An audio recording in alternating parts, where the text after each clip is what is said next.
Tony Blair, welcome to Web Summit, your first time here, I believe. It is. Thank you very much for having me here. And thank you, Paddy. And yeah, Lisbon, fantastic city, and it's an amazing summit.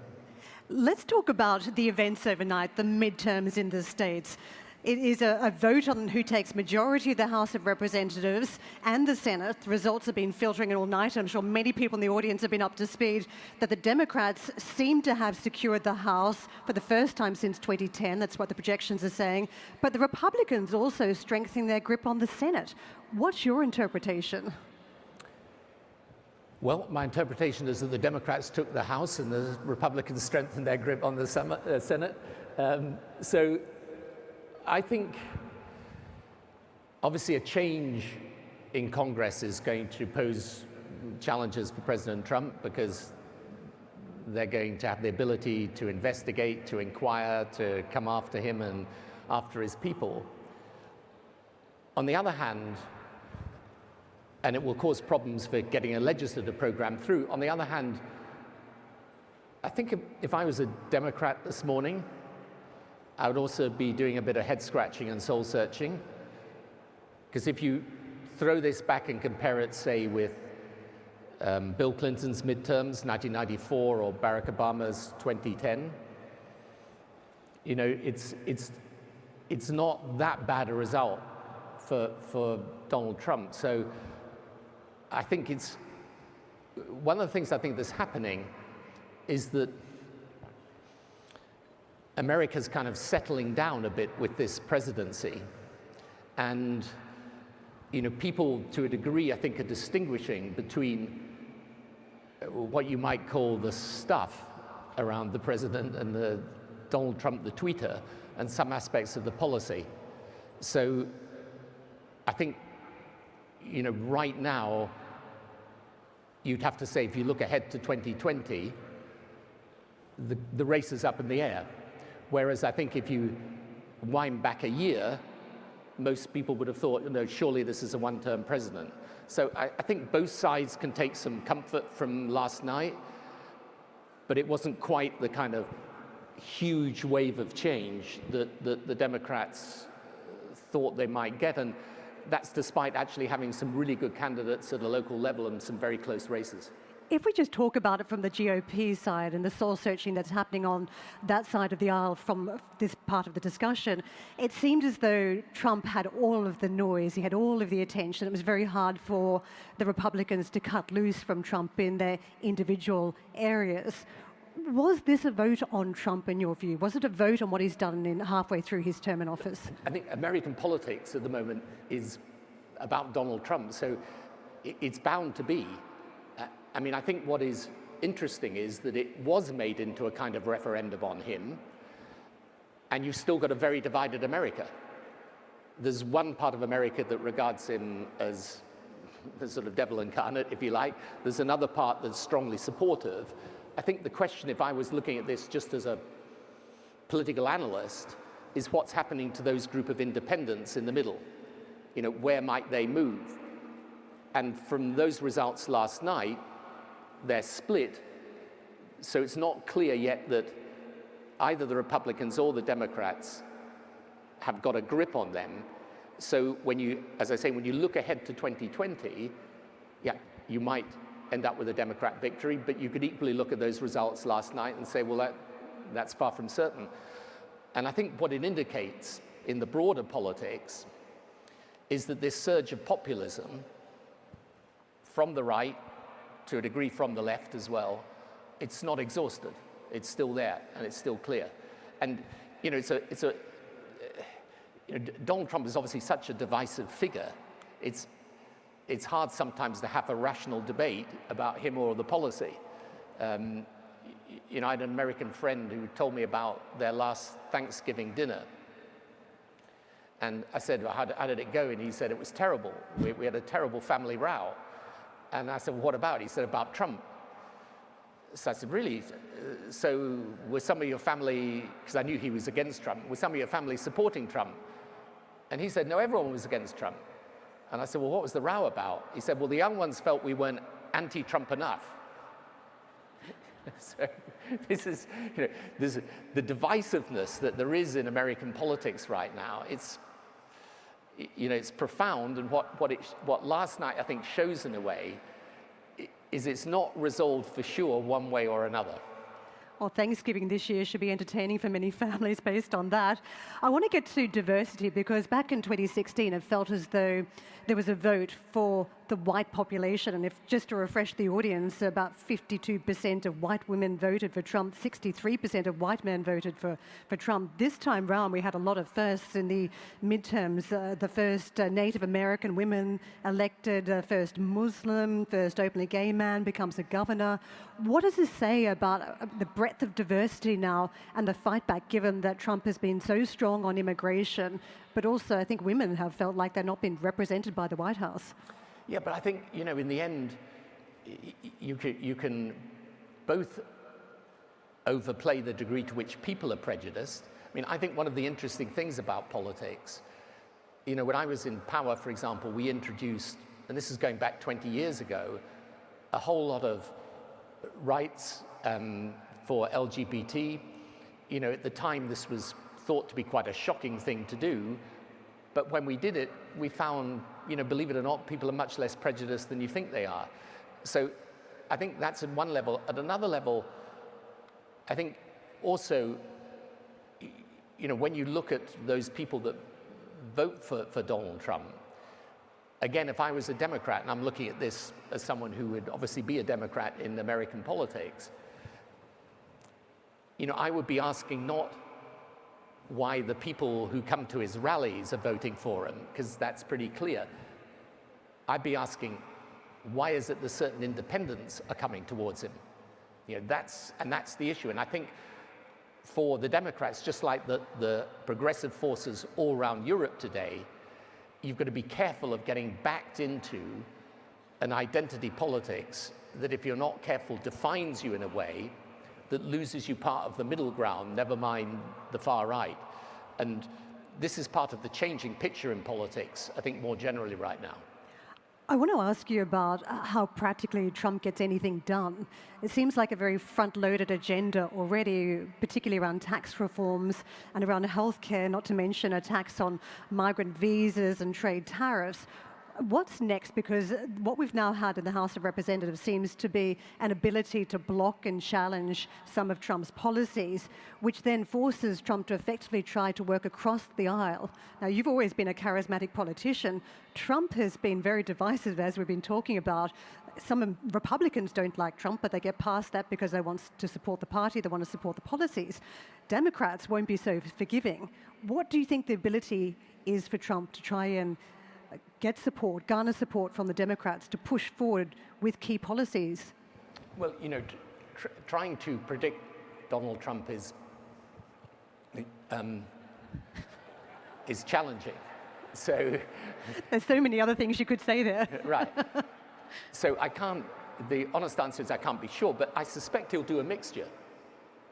And I think sometimes he'll try and work with the Democrats, and he'll try and put the Democrats on the wrong side of an argument if they're not going to work with them. And the other thing he'll do, because I've seen this happen with other American presidents, if you're in midterms, you're an American president, and you lose the House, the disadvantage is obviously the House can block your legislation. But the advantage is you can play off them. So you can say to your constituents, yeah, I'll be able to do all these things for you, but these guys won't let me. And then when you get to the next presidential election, you can use that. So I think, in fact, the changing hold of the House for the Democrats now poses a challenge for him, but it also poses a challenge for the Democrats. So you're saying 2020 just got much harder for the Democrats because they now seem to have control of the House? No, I think what these elections show is your Democrats can't take it for granted. And therefore, they're going to have to think very carefully how they play this so that it doesn't look to the public as if they're just going after Trump. They're going to have to go after him on issues, and they probably, if there are areas where he makes them a reasonable offer, they're going to have to be careful of being pushed into a corner where it looks like they're opposing things that the public might want just because it's him that's proposing it. So this is where the politics is going to get quite tricky. And I guess my point is, if you think back to 2016 and the election victory, and the first few months of that Trump presidency, at points it looked as if the whole thing might just disintegrate. And frankly, if you were hearing CNN or reading the New York Times, you would think it was just about to collapse. It hasn't collapsed. So I think it will require smart politics and real genuine thought-through political strategy, plus obviously the right candidate for 2020 that's going, because this is what I believe is the challenge, is going to pull sufficient numbers of those independents into a Democrat position. Let's talk about the trade war, because I think that's a big one for the audience. We've now seen the impact on technology, particularly on the hardware side, as the rhetoric has increased and the tariffs on some Chinese goods have been ratcheted up. We are waiting for a breakthrough moment. Suggestions from Beijing and Washington are, once you get past the midterms and all the political noise, that perhaps there can be a dialogue and perhaps a breakthrough. Not everyone is convinced that that breakthrough moment is coming. They don't think it's going to be advantageous to the United States. What's your view? Do you think the trade war gets solved soon? I think it's really hard to judge that, because actually if you look at the figures, Chinese exports are up. I think the trade deficit's been $30 billion for the last 2 months in each of those months. And once you start this, it's quite difficult to stop it unless there is a real change. Now, I could see a situation where you calibrate this so the Chinese make certain concessions, because there are real trade issues and intellectual property issues. If the Chinese want to do that, then I think they can do that. And I think you could, rather as happened with NAFTA, the president could say, I've put this on the table, I've squeezed everyone, and I've got a deal. If the Chinese decided to play really hardball, that would be difficult. And I think, this is one of the interesting aspects of the Trump style of diplomacy, because I think this was tried actually quite successfully, you could say, with North Korea, where in a way, the two guys sort of circle each other, and one says, I'm crazy, and the other says, no, I'm crazier than you, just remember that. No, I could be even crazier than you think I might. So it's a new form of diplomacy. But you have to say in that context, it more or less worked to at least get the thing started on North Korea. China's different business. So my best guess is that it's not really in the interests of the US or China to let this thing get out of hand. So if I had to predict, I would say there will be a deal, but I don't think it's as simple as people think. You've mentioned the tactics, different tactics from what we've had from the US president in trying to get global affairs to move forward. And we've had sanctions that were lifted on Iran back in 25 on the nuclear deal have been reimposed this week, targeting oil, banks, shipping, all designed to pressure Iran back to the negotiating table to what the president believes would be better terms, but also the administration wanting to tackle other issues, cyber attacks, ballistic missile tests, support for terror groups. The type of tactic you've mentioned from the president, this maximum pressure tactic that got something done with North Korea, could it get something done with Iran? Well, the problem with the Iranian situation is that the Iran nuclear deal was a deal that definitely constrained the Iran nuclear program. But the problem, I think, was that the money that was made available then to Iran through the lifting of sanctions, I think even the Iranian people feel has not been used for their benefit, but has been used to double down on their activities in the region, which are highly destabilizing. So I don't think there'll be an agreement between America and Iran that doesn't put those other questions, particularly around their support of proxy groups throughout the Middle East, on the table, Hezbollah, Houthis, other groups.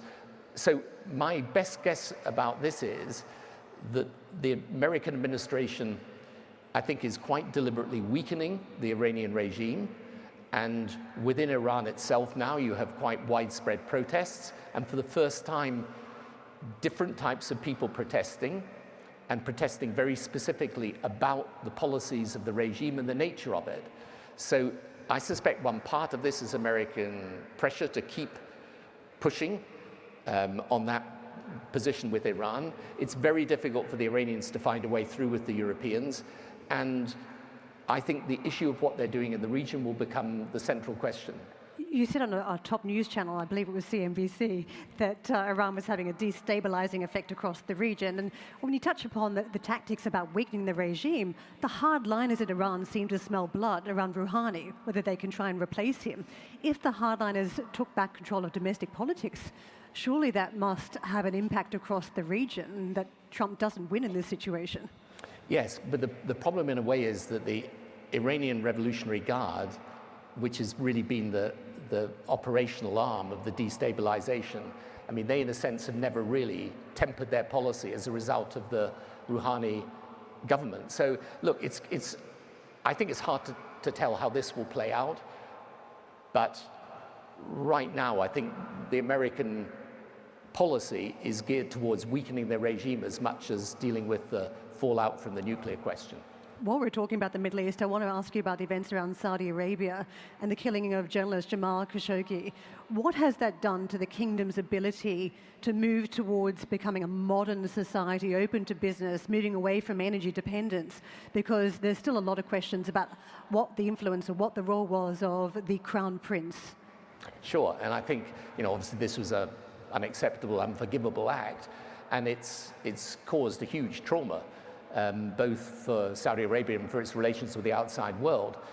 Now, the strategic relationships that the West still has with Saudi are immensely important, but as you rightly imply, the key thing is the country has got to show it's returning to a modernizing path, because when I look at the Middle East today, and I still spend a lot of time there, I think there is one central question, which is, can those societies reach a point where they are religiously tolerant and where the religion of Islam is not turned into a political ideology? I mean, that's the central question. And that's why, when you look at the Middle East today, you can see the Iranian Republic exporting one form of Islamism through the Shia side of Islam. And then you look at the Muslim Brotherhood through to all the groups like ISIS, and you see a Sunni version of Islamism. And the question is, can the region really escape that and get to religiously tolerant societies and rule-based economies? And that's what's fundamental. And without the reform in Saudi, that just won't happen. So, this is going to be, I think, a big strategic question for Western policymakers, and it's obviously been made much more complicated by recent events. Let's come back to European politics and Brexit. How good are you at trying to solve a Gordian knot? Is this one of your skills? I am 100% opposed to Brexit. it's yeah. And up to the very end, I am going to do everything I can to stop it. I think it is possible to stop it, by the way, and because it's not in our economic interests, it's not in our political interests. I think it weakens Britain and it weakens Europe. But practically, how do you stop it? Because there was a vote cast, and many feel that if there is a second referendum, which is what you have been calling for, it sends a very negative message about democracy. So how does Parliament, how does Theresa May in particular, steer around this issue? Right, so how it happens is, let's say Theresa May gets a deal. She brings it to Parliament. Parliament votes the deal down. The alternatives then are general election or a fresh vote for the people, or we go out without a deal. In my view, a general election is highly unlikely because of the state of the Conservative Party, unless they're suicidal, which, in politics today you can't discount. But let's assume they're not. They won't want an election. No deal is obviously absurd. I think at least we should have the chance to go back to the people. And here's the reason why it's not undemocratic. In the 2 years and more since we had that vote, our knowledge of what it means has been hugely enlarged. And by the way, there are about 5 different versions of Brexit on offer. And if Theresa May does the deal that she wants, and I say this with no disrespect to her, she's in a difficult position, she's doing this from good intentions, but the deal she's trying to do is an attempt to find a way round this dilemma, and there is no way round it. You either do Brexit in a way that keeps us in step with Europe's rules to minimize economic damage, and that is the pointless Brexit. Because if you're in step with Europe's rules, why are you leaving? Or you do a deal that wrenches us out of the European single market altogether and the customs union, and that's going to do us real economic damage, and that's the painful Brexit. So you've got pointless versus painful, and neither is a good idea. So my view is very simple. Before we go down the path of pointless or painful, ask the question again of the British people, in these circumstances, do you really want to proceed? And you know, we're doing this tech summit here. How is Britain seriously going to benefit when we're strong in the tech sector today by pulling ourselves out of the EU digital single market? It's crazy. And wherever you look in any area of policy, the truth is, in today's world, especially with this rising power of China, nations like Britain, Germany, France, the European nations, great European nations, we should stay together and stick together, because that is the way to preserve our values, retain our influence, and advance our interests. So, yeah, that's it.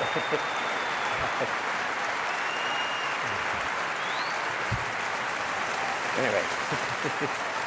You're a man with a vision for the country still, with a vision for the UK. You're passionate about outcomes for the UK.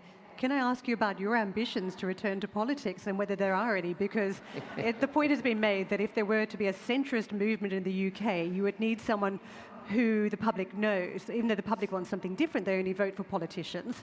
And you have a man here whose name is synonymous with the political movement. Would you lead a centrist party in the UK if you could? So there's a good and bad thing about the public knowing you.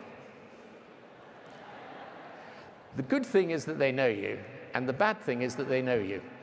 So, no, there are many, many people much better qualified to lead in British politics today than me, and I'm still hoping the Labour Party returns to what I would say is a more sensible and forward-looking path. So if you forgive me, that's one headline I don't want out of today's interview, but I will just say this, that right around Europe today, there is a need for a politics that is passionate about social justice, about opening up an opportunity for those that don't have it, but is smart enough to find ways of doing that that align with the future.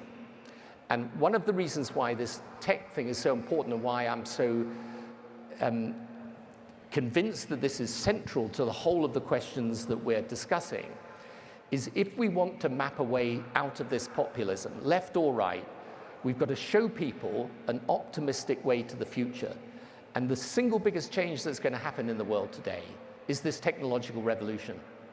And the real role of politicians today is to understand it, to seize its opportunities, to mitigate its risks, to prepare for it, to prepare our people for it.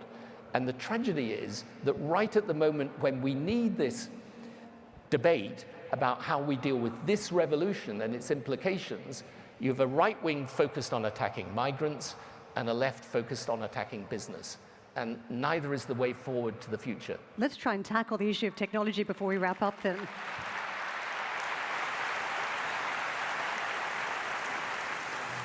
In the last 24 hours, European efforts to lob a digital tax on some of the big Silicon Valley names that have effectively been paying half the tax rate of traditional businesses. That's the number from Europe. There's been no movement. The Germans are too scared that if they support a tax, that there might be a retaliatory tax from the president on German cars. Nordic countries have concerns about the execution of a tax. So there's no progress. What do you make of the dominance of Google, Facebook, Amazon, and the lack of or the minute tax they've been paying, and how that impacts government's ability to have revenue, to do anything with that revenue and stop populism? Yeah, so it's a great question. The question of what's the answer to it? So what I've just been proposing from my institute is I think you do need a very specific form of regulation and a regulator for these big tech companies. But I would make 2 points. The first is that I think we need to do this in a way that also recognizes that we want to encourage the development of technology, and that these big companies are partly big because they're doing things for consumers that consumers like. Okay, so I am very wary of anything that gets us into the so-called tech backlash and ends up with us doing more damage than good. But I think it does need a system of regulation for those big tech companies today, and that should be done in a as smart a way as possible. What are you talking about? Shrink them or tax them or both? Well, I think the taxation question, the problem, and we've just, in the recent budget in the UK, we've just suggested putting a tax on the tech companies. But the problem is if individual countries do it, it's not nearly as effective as something where people come together. So the second thing I wanted to suggest was this. I think it's a really strong case for a kind of transatlantic alliance around this between the US and the EU, where even if we have independent systems of regulation, we keep them as aligned as possible, and where we recognize that we're going to approach tech with a set of values quite different from our principal competitor, that will be China, right? And therefore, the important thing to realize today, as we look at this issue of regulation of tech and how we make sure that the tech companies, and of course they should be paying their proper share of tax and so on, is to realize that America and Europe have much more in common than what may divide them, and both of them have to be clever enough in order to take on what will be a very aggressive and big push from China to gain domination, particularly in the AI space. So my view is it's much better, and I would say this more generally about politics today, despite all the stuff with Trump and populism and Europe and Brexit, if Europeans and North Americans realize we've still got a lot of common. We've got a lot in common in our values and in our interests and in what we do together. And we should understand that by the middle of this century, the world is going to look quite different geopolitically.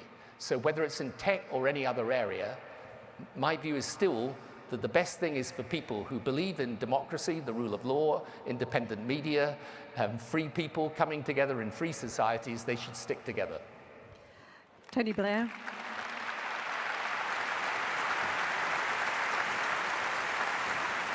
Well, it seems we're out of time, and I've spent so long asking you about Trump at the start that I haven't touched on Corbyn, so we don't have to go there today. That will be for the next conversation. Tony Blair, thank you very much for joining us here live at Web Summit.